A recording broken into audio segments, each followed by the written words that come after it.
So I'm like, all right, I can take a few more punches to the face before we go back to that. You can hurt yourself doing both of them. There's really no rhyme or reason. I blew my left ACL kickboxing, my right ACL jiu-jitsu. Okay. It So happens. equal opportunity. Yeah, I mean, this like Tom Aspinall famously blew his out against Curtis Blades with a supporting leg, just threw a kick, and his freak accidents. Yeah. Weird things happen. It's a lot of explosive force with striking, and sometimes that tears things more than slow, controlled movements of jiu-jitsu, especially if you have good training partners. Yeah, but jiu-jitsu isn't always slow or controlled Nope. especially when you're competing. No, especially when you're competing, unless you're really, really good. Like, have you ever watched Gordon? Like, Gordon never moves fast. He doesn't have to.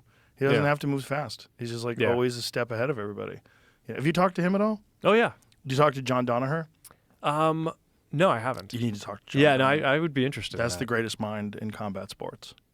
Now, Gordon I is don't very say smart. that lightly. Yeah. John Danaher is the greatest mind in combat sports. Interesting. By far. He's a legitimate genius. You know the whole story, right? The guy was a professor of philosophy at Stanford and or Columbia? Where was he?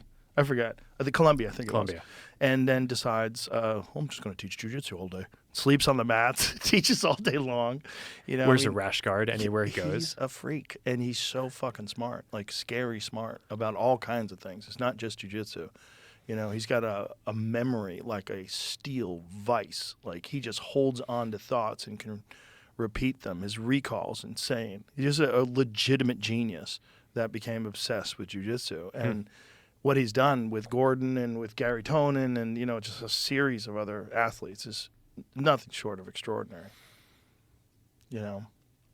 Just an interesting guy to have conversations with, too. Have you seen him on Lex's show? He's done a couple episodes of Lex's. And I watched, I saw the one that you did with him, too. Yeah. Love the guy. Yeah. I mean, again, happy there's someone like that out there. Because when people have these ideas of what martial arts are, and then you see a guy like that, and you're like, okay, why? I might have to rethink this.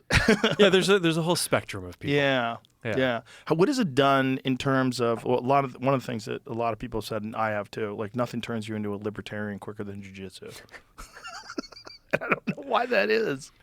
I think it's the hard work thing. It's the cutting out all of the bullshit and realizing how much of the things that we take as real things are just excuses and bullshit and weakness and just procrastinate.